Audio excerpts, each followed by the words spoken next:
10টা পয়সা দাও, বেয়াদবি করিও না।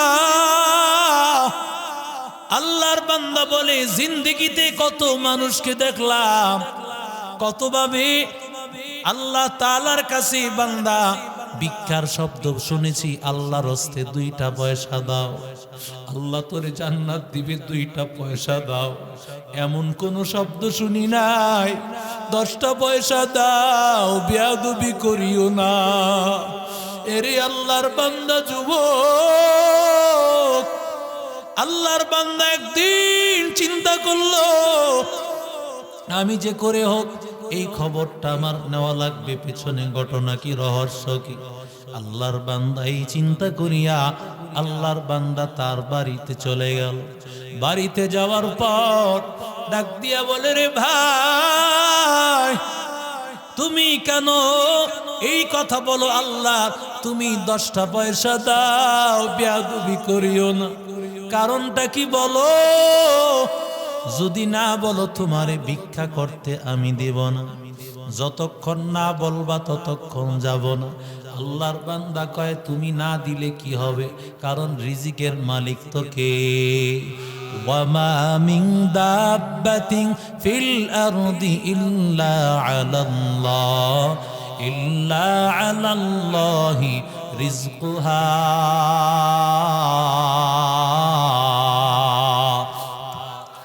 وفي السماء رزقكم وما توعدون। আল্লাহ বলেন, আসমানে তোমার জন্য রিজিক আল্লাহ লিখে রেখেছেন। কয়, তুমি তো আমার সাথে বেয়াদবি করতেছো, আমার সাথে তুমি তো বেয়াদবি শুরু করলা, কেন তুমি আমার সাথে বেয়াদবি শুরু করেছো? ছেলেটা ডাক দিয়া কয়, না, আমি আসলে বেয়াদবি করতে আসি নাই, আমি জানতে এসেছি আসল ঘটনাটা কি। আপনি আমার একটু বলেন, আসল ঘটনাটা কি? ও স্কুল কলেজের যুবক, ও মাদ্রাসার ছাত্র ভাই, দিলের কানটা লাগাইয়া শুনো। আল্লাহর বান্দা ডাক দিয়া কয়, রে ভাই, যেহেতু তুমি শুনতে চেয়েছো, শুনো। আমি একজন ধনী লোকের সন্তান। টাকা পয়সার, আমার মা বাবার কোনো টাকা পয়সার অভাব ছিল না। কত বাড়ি গাড়ি, কত সম্পদ, আমার মা বাবার টাকা পয়সার অভাব নাই। আমার বাবা 22টা গ্রামের মাতবর, আমার বাবা বিচার, আমার বাবা 22 গ্রামের বিচার একাই করে। শুধু তাই নয়, 2টা বড় বড় হাই স্কুলের সভাপতি আমার বাবা। এত বড় পাওয়ার। আমি যেই স্কুলে পড়তাম তখন আমি ক্লাস 8-এ পড়ি। আমি যে স্কুলে পড়তাম ওই স্কুলের সভাপতিও আমার বাবা। অন্যরকম একটা পাওয়ার। টাকা পয়সা একদিকে অনেক বেশি, অন্যদিকে আমার বাবা এই স্কুলের সভাপতি। এরি আল্লাহর বান্দা যুবক, আজকে দেখা যায় এলাকার মধ্যে সামান্য একটু পাওয়ার হলে বলে, চিনো আমি অমুক যুবলীগ, আমি অমুক যুব দলের আমি একজন কর্মী, এমন বহু পরিচয় দিতে চায়। আসলে বান্দা এগুলো সব তোমার জাহান্নামে যাওয়ার কারণ। এরে আল্লাহর গোলাম, এরে নবীর আশিক উম্মতের দল, এরে যুবক, আল্লাহর বান্দা বলে, ও আল্লাহর গোলাম, 1 এপ্রিল, যেই 1 এপ্রিলে মানুষকে ধোঁকা দেওয়া হয়, একজন আরেকজনকে ধোঁকা দিবে, একজন আরেকজনকে বোকা বানাবে, এই দিনটাকে বলা হয় 1 এপ্রিল। আমি চিন্তা করলাম, এদিনই আমরা কলেজের ওই স্কুলের যিনি প্রধান হেড স্যার হিন্দু ছিলেন হরিবদ স্যারকে আমরা বোকা বানাবো। আমি আমার স্কুলের অন্য সহপাঠীদেরকে বললাম, স্যার যেই চেয়ারের মধ্যে বসবে ওই চেয়ার পেছনে 2টা পায়ার নিচে তোমরা খালি রেখে দিবা, আর চেয়ারটা একটা রশি দিয়া টানা দিয়া রাখবা। স্যার যখন আসিয়া চেয়ারের মধ্যে বসতে চাইবে, রশিটা খুলে দেবা, অটোমেটিক স্যার চেয়ারটা ভেঙ্গে নিচের দিকে পড়ে যাবে। স্যার যখন নিচে পড়ে যাবে, স্যার যখন কষ্ট পাবে, সবাই তোমরা তালি দিবা। যখন স্যার আরো কষ্ট পাবে, প্রথমেই আমি বিড়ালের আওয়াজ করব। স্যার যখন এতে আরো বিরক্ত হবে, এরপরে আমি আবার কুকুরের আওয়াজ করব। এরপরে যখন বিরক্ত হবে, তোমরা হাতে তালি দিতে থাকবা। যেই কথা সেই কাজ। কারণ ছেলেটা ছিল ওই যে এক সময়ে কার আওয়ামী লীগের, দেখেন নাই, হাজী সাহেব সহ বিভিন্ন নাম দিয়া দিয়া দোকান থেকে বাটপারি সন্ত্রাসী করে চাঁদাবাজি করে চলতো, ঠিক কিনা? ওই আল্লাহর বান্দা যুবক, সেও ছিল এমন, স্কুলের অন্য ছেলেরা তার বিরোধিতা করতে পারে নাই, বাধ্য হইয়া তার কথা শোনা লাগবে, না হয় হয়তো কোনো অ্যাকশনে যাবে। বাধ্য হইয়া যেমন কথা সেই কাজ। আল্লাহর বান্দা হরিবদ স্যার হিন্দু টিচার, প্রধান শিক্ষক, তিনি যখন তার স্কুলের মধ্যে ঢুকলেন, ঢোকার পরে এবার চেয়ারের মধ্যে বসার পর আল্লাহর বান্দা পিছনে পড়ে গেলেন। সবাই হাতে তালি দিল। এরে আল্লাহর বান্দা, ওই ছেলেটা প্রথমেই বিড়ালের আওয়াজ করলো, আবার হাতে তালি দিল। যখন শিক্ষক অসন্তুষ্ট হয়ে গেলেন, ছাত্রটা আবার, ওই ছেলেটা এবার কুকুরের আওয়াজ করলো। এরে আল্লাহর বান্দা, এবার এক পর্যায়ে স্যার বড় রাগান্বিত হইয়া হাতের মধ্যে ব্যাটটা নিয়া 4টা বেতের আঘাত করেছে। 4টা বেতের আঘাত করার পর ছেলেটা রাগান্বিত। আমি এসেছিলাম স্যারকে বোকা বানাইয়া আনন্দ করব, কষ্ট পেয়ে গেলাম। আমি এই স্কুলের সভাপতির সন্তান, আমারে অপমান করবে, সহ্য করা যায় না। পকেটের মধ্যে একটা টেনিস বল ছিল, টেনিস বলটা ভিতর থেকে বের করিয়া সাথে সাথে স্যারের চেহারার মধ্যে মেরেছে।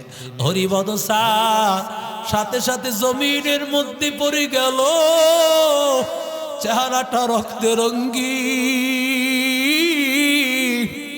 আল্লাহর বান্দা বলে, আমি দিলাম দৌড়, কারণ আমি এখন চিন্তা করেছি স্যারের এই অবস্থা, সুতরাং আমাকে অবশ্যই পানিশমেন্ট দেওয়া হবে, আঘাত করা হবে।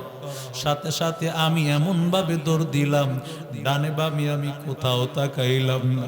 একটু সামনের দিকে আগানোর পর কোনো কাটার সাথে আমি লাগিয়া আমি অসুস্থ হয়ে গেলাম।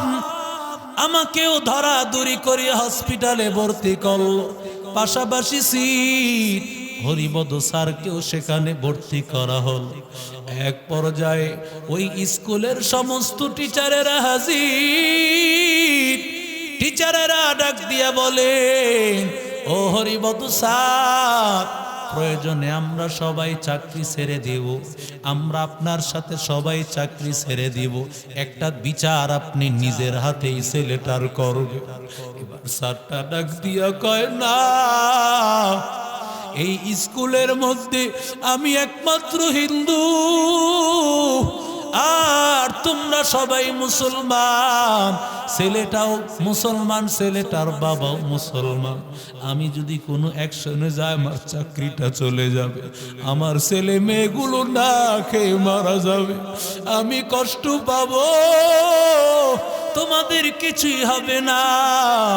তবে আমি বিচারটা ভগবানের কাছে দিলাম, আমি বিচারটা ভগবানের কাছে দিলাম।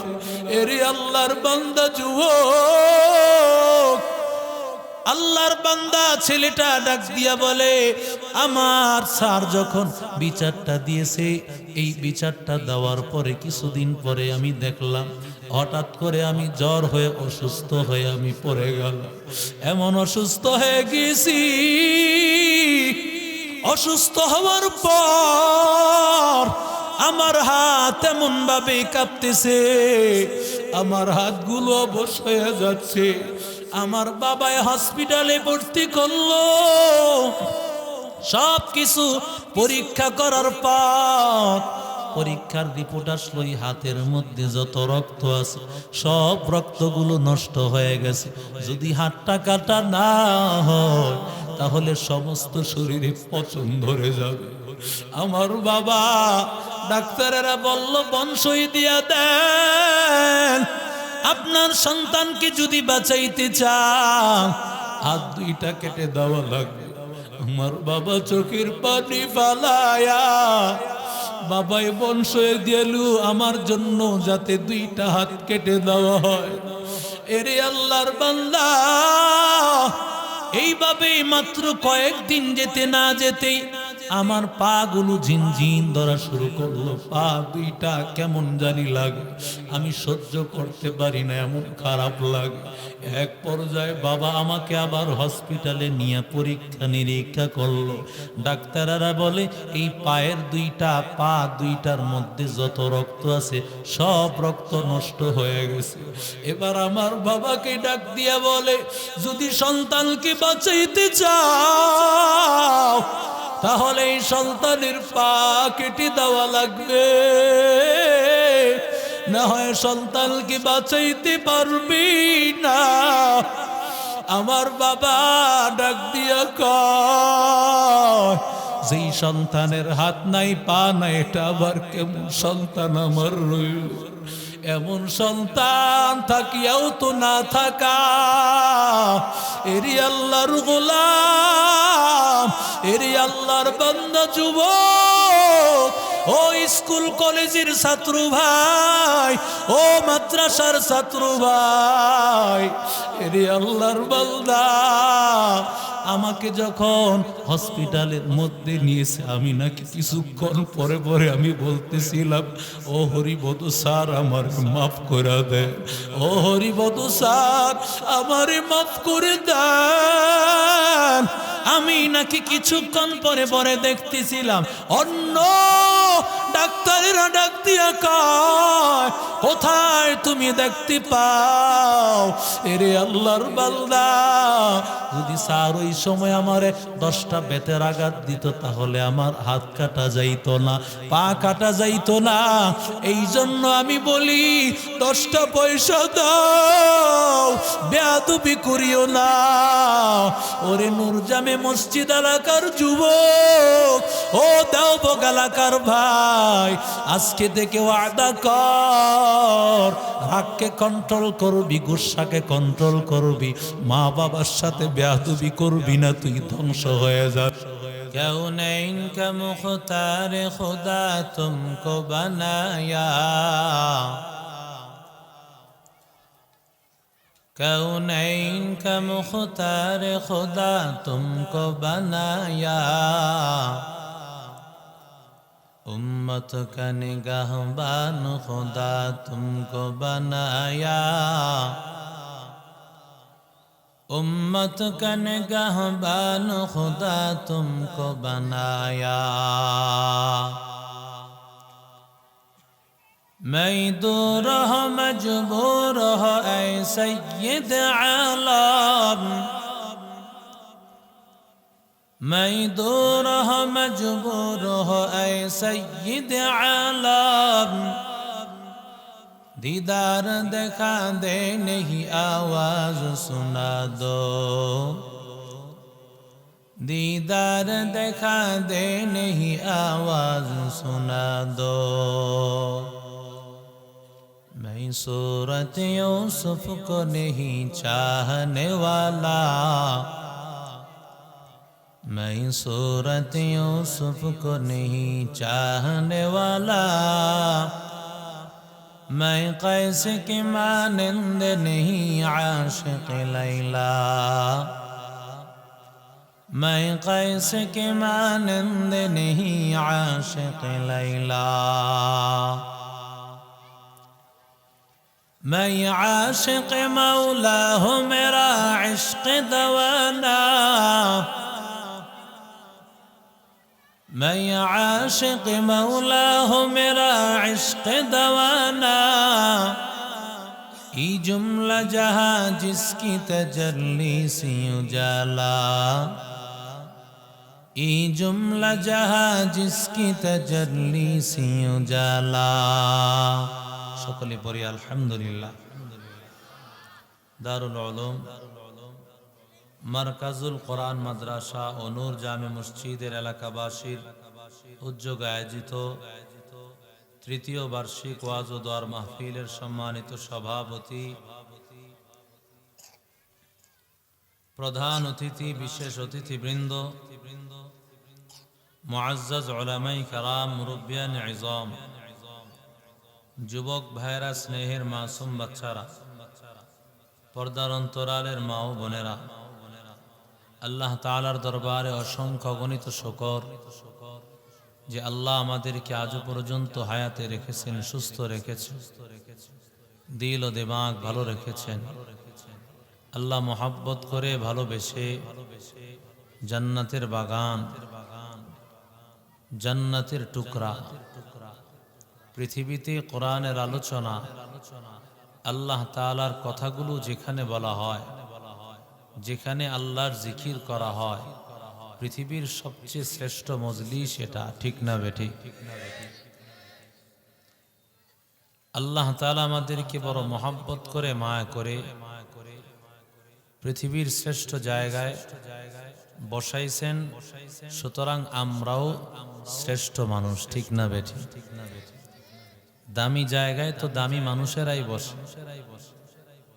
কত মানুষ দেখবেন আওয়াজ হচ্ছে, কেউ চায়ের হোস্টেলে ব্যস্ত, কেউ বা টিভি সিরিয়াল দেখায় নিয়ে ব্যস্ত রয়েছে, অনেক বন্ধু বান্ধব নিয়ে অনেকে ব্যস্ত আছে। কিন্তু আল্লাহর অনেক পাগলকে তালাশ করলে পাবেন, যারা অনেক কষ্ট করে, সময় নিয়ে, টাকা পয়সা খরচ করে আজকে এই সুন্দর জান্নাতের বাগানে চলে আসছে, ঠিক না বেঠিক? কারণ আল্লাহ তাআলার কাছে মজলিসগুলো দামি এবং দামি মানুষকেই বসাবেন, সেরা মানুষকেই বসাবেন, এবং তারাই ভাগ্যবান হবে যারা এই কোরআনের কথাগুলো শুনবে। পৃথিবীর শ্রেষ্ঠ কালাম আল্লাহ তাআলার কালামের আওয়াজ হচ্ছে। আল্লাহর কালাম নিয়ে উলামায়ে কেরাম তাফসীর করেন, এর চাইতে শ্রেষ্ঠ কথাগুলো আর কি হতে পারে, ঠিক না বেঠিক? আল্লাহর কাছে যদি আজকের মজলিসটা কবুল হয়, জান্নাতে যাওয়ার জন্য এটাই যথেষ্ট। কথা বলেন, ঠিক না বেঠিক? আল্লাহ যেন আমাদের সবাইকে কবুল করে নেন। আরো জোরে বলেন। মানুষের গুনাহ করতে গিয়ে দুইটা জিনিস বেশি কাজ করে। এক নম্বর হলো মানুষের চাহিদা, কামনা, বাসনা। এই জিনিস মানুষকে গুনাহ করায়। দুই নম্বর হলো রাগ এবং গুসা, এটা মানুষকে গুনার দিকে ধাবিত করে, ঠিক না বেঠিক? মানুষ অহংকার করে রাগের থেকে, রাগের কারণে যে আমি এত বড় পাওয়ারফুল, নূর মসজিদে আমার চেয়ে পাওয়ারফুল আর কে আছে, দেওবগে আমার চেয়ে পাওয়ারফুল আর কে আছে, নারায়ণগঞ্জে আমার চেয়ে বড় আর এমন কে টপ লেভেলের ব্যক্তি আছে। একটা রাগ, গুসা থেকেই মানুষের অহংকার তৈরি হয়, বিদ্বেষ তৈরি হয়, এবং গীবত এটাও রাগের থেকেই হয়। একজন ভালো অবস্থায় আছে, তার ভালো অবস্থাটা সহ্য হয় না, চায়ের হোস্টেলে বসে 2, 4, 5 জন মিলে তার সমালোচনা করে, আছে না নাই? এই জিনিসটাও সেই রাগের থেকে। কেন? সে এত উন্নত হচ্ছে, তার বাড়িটা 5 তালা কেন? সে এত বড় সরকারি চাকরিজীবী কেন? তার এতগুলো দোকান কেন? সে এত বড় বক্তা কেন? এত বড় ইমাম সাহেব কেন? এই জাতীয় সব কিছুর মূলে হলো তার রাগ এবং গুসা, ঠিক না বেঠিক? والكاظمين الغيظ والعافين عن الناس والله يحب المحسنين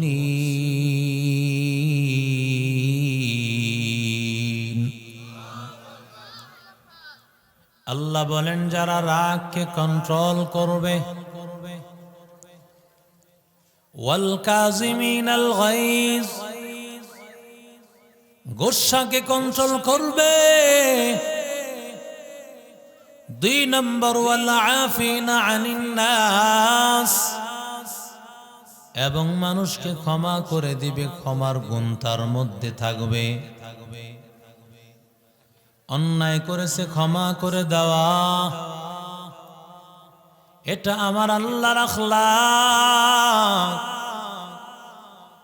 মায়ার নবীর আখলাক অন্যায় করলে ক্ষমা করে দাও হযরত আবু বকর তিনি তার গোলামকে শাসাইতেছেন এমন সময় পয়গম্বর বলেন লাআনিন তোমার প্রতি লানত তুমি এভাবে সিদ্দিক হয়ে যাবে অথচ তুমি রাগারাগি করতেছ গোসা দেখানো সন্তান তার মা বাবা তার সন্তানকে রাগ দেখাইতে পারে বাধা নাই মা বাবা সন্তানকে বোঝানোর জন্য রাগ হবে গোসা হবে বাধা নাই ওস্তাদ ছাত্রকে বোঝানোর জন্য রাগ হবে বাধা নাই পীর সাহেব তার মুরিদকে বোঝানোর জন্য মাঝে মধ্যে রাগ হবে গোসা হবে বাধা নাই বড় ভাই ছোট ভাইকে বোঝানোর জন্য রাগ হবে গোসা হবে এতে বাধা কিন্তু নাই এরে আল্লাহর গোলাম কিন্তু রাগ হতে গিয়ে যদি এমন আচরণ হয় যেই আচরণে মা বাবা কষ্ট পায় যেই আচরণের কারণে এমন কথা বলা যাবে না অধীনস্থ ব্যক্তি তার সাথে রাগারাগি করা ধমক দেওয়া এমন ভাবে রাগের কারণে যেন গালি হয়ে না যায় রাগের কারণে যেন মনে আঘাত না পায় কারণ যদি তারে মনে কষ্ট দাও আমার আল্লাহ তাআলাও কষ্ট পেয়ে যাবে সিবাবুল মুসলিমি ফুসুক ওয়া কিতালুহু কুফর পয়গম্বর বলেন মুসলমানকে গালি দেওয়া হারাম অথচ এমনও মানুষ দেখা যায় কথায় কথায় মানুষকে গালি দেয় আছে না নাই আরো জোরে বলেন নিজের অধীনস্থ মানুষ তারে গালি দেয় এরে আল্লাহর গোলাম এমনও যুবক দেখতে পাওয়া যায় মা বাবারেও পর্যন্ত গালি দেয় এমন নিষ্ঠুর সন্তানও আছে না আরো জোরে বলেন সাদের মতো এমন সন্তান কি নাই যেই সন্তান মা বাবার সাথে এমন আচরণ করতে পারে এরে আল্লাহর বান্দা যুবক বেয়াদবি যদি করো তাহলে উলামায়ে কেরাম লিখে নাও ছাত্র ভাই ও যুবক ভাই যদি কোন ছাত্র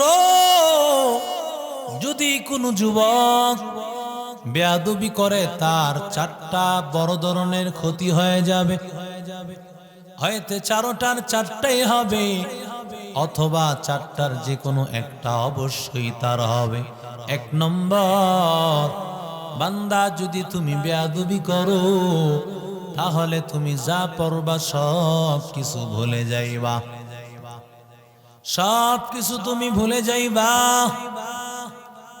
লেখাপড়া করেছে 5-এ বৃত্তিও পেয়েছে সন্তান মাদ্রাসায় পড়েছে সন্তান কোরআনের হাফিজ হয়েছে, কিন্তু একটা পর্যায়ে দেখা যায় এই সন্তানটা যখন বেয়াদবি করেছে, ফলাফল দেখা যায় কিছুদিন পরে যখন বান্দা স্কুল কলেজ ছেড়ে ভার্সিটিতে গিয়েছে, এখন আর কিছু মনে থাকে না, পেছনের সব কিছু ভুলিয়া যায়। ছাত্র কোরআনের হাফেজ, কিন্তু বেয়াদবির কারণে কিছু মনে নাই। এজন্যই তো দেখা যায় রাস্তাঘাটে কত পাগল ইংরেজিতে কথা বলে, আছে না নাই? আরো আসতে বলেন। মাঝে মধ্যে দেখা যায় কোরআন শরীফ তেলাওয়াত করে। কেন বান্দা কেন?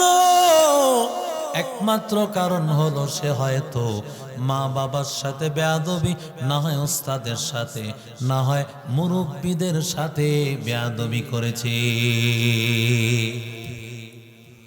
বয়স বেশি, রাগ, ছোট্ট ছিল, শরীরে শক্তি ছিল কম, বয়স হয়ে গেছে, এখন শরীরে শক্তি হয়েছে, দেখতে সুঠাম দেহের, সারটার গনার টাইম নাই তার, তা গণ না কেন?